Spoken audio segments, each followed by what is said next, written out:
In the relentless arena of reality television, where physical and mental fortitude are pushed to their absolute limits, few shows capture the raw essence of human endurance quite like Special Forces, World's Toughest Test. This gripping series, inspired by elite military training regimens, thrusts celebrities from the glitzy world of fame into a brutal boot camp designed to break even the strongest wills. Season 4 has been no exception, delivering episode after episode of heart-pounding challenges, tear-streaked confessions, and unexpected alliances forged in the fires of exhaustion. But on the latest installment, aired amid the crisp autumn chill of late October, the competition took a dramatic turn as two prominent recruits, former NBA sensation Nick Young and versatile actor Ravi V. Patel, reached their breaking points and chose to walk away after just 4 grueling days. The episode opens with the recruits stirring from a fitful sleep in their makeshift camp, the Welsh wilderness serving as both a stunning backdrop and an unforgiving adversary. The air is thick with the scent of damp earth and lingering sweat, a constant reminder of the toll the previous days have exacted. Nick Young, the 40-year-old ex-Los Angeles Lakers sharpshooter known for his explosive athleticism on the court and his charismatic presence off it, is the first to voice the mounting agony.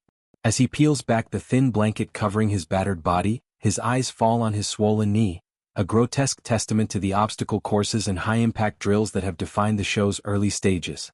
"Look at my knee swollen and F-cat up," he mutters, his voice a mix of frustration and resignation, the words hanging heavy in the pre-dawn hush.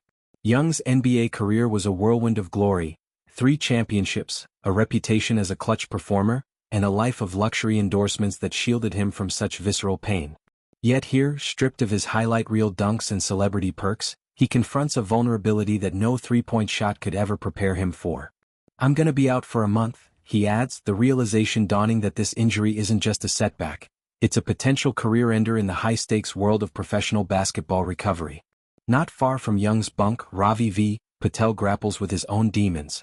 The 45-year-old actor, celebrated for his heartfelt performances in films like Meet the Patels, a documentary that chronicled his own quest for love and cultural identity, and his recurring roles in comedies that blend humor with poignant cultural commentary, winces as he tests his limbs.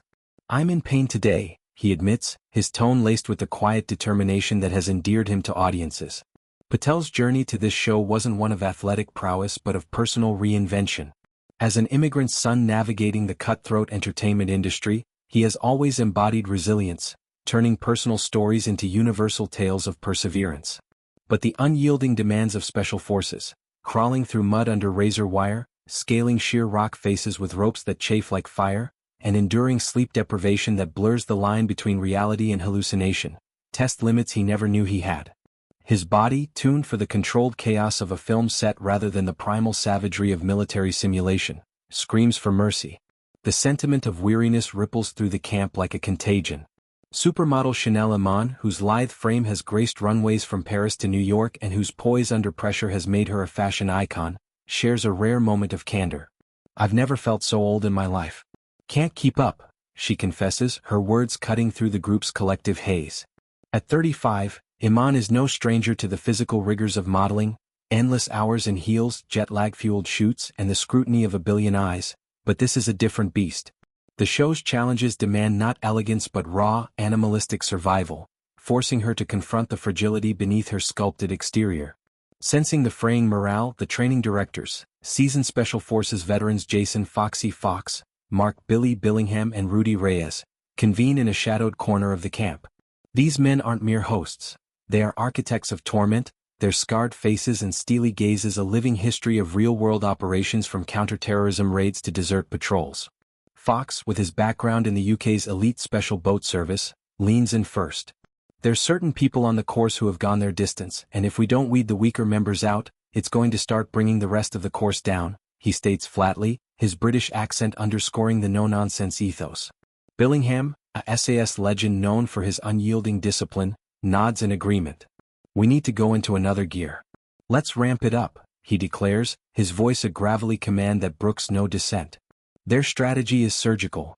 Cull the herd to preserve the pack's strength, a principle drawn straight from the annals of military doctrine. The recruits are herded into a semicircle under the grey Welsh sky, the wind whipping through the valley like a whip. Rudy Reyes, the former U.S. Marine reconnaissance man whose tattoos map a life of valor from Iraq to Afghanistan, steps forward as the voice of reckoning. His presence alone commands silence. Broad-shouldered and battle-hardened, he embodies the very ideal the show aspires to test. Ask yourselves, do you really want to be here? He challenges, his eyes scanning each face for flickers of doubt. Because you are going to push yourselves far beyond any place you've ever been. Athletics, showbiz, all of that's kindergarten compared to the pressure and responsibility of special forces. The words land like grenades, exploding the illusions of glamour that lured these stars here. Reyes presses on, his tone a blend of empathy and iron. If any one of you has any doubt that they do not want to be on this course, that they are not here to train at 100% of their ability, stand up right here and turn in that armband. The camp falls into a stunned hush, broken only by the distant cry of a raven. Nick Young rises first, his movements deliberate, as if each step affirms a decision long brewing. He unclips the armband, a simple green strap symbolizing commitment, and holds it aloft.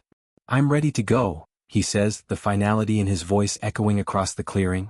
There's no fanfare, no tearful montage of his highlights, just a man acknowledging his limits. Behind him, Ravi V. Patel stands, mirroring the gesture with a quiet nod. No explanations, no pleas for understanding, just the raw honesty of surrender. The two men turn and walk toward the extraction point, their silhouettes shrinking against the vast landscape, leaving behind a group of recruits who now stare into their own abyss. This double departure isn't merely a plot twist, it's a profound commentary on the human condition. In an era where celebrities project invincibility, curated feeds of triumphs, sponsored workouts, and motivational mantras, these quits peel back the veneer. Young, whose on-court bravado masked personal struggles like the 2019 trade that ended his Lakers tenure, reveals the athlete's eternal battle with obsolescence. Patel, whose comedic facade often hides deeper explorations of identity and failure, underscores the actor's dance with vulnerability. Their exits ripple through the remaining cast. Bode Miller, the Olympic skier whose own brushes with mortality.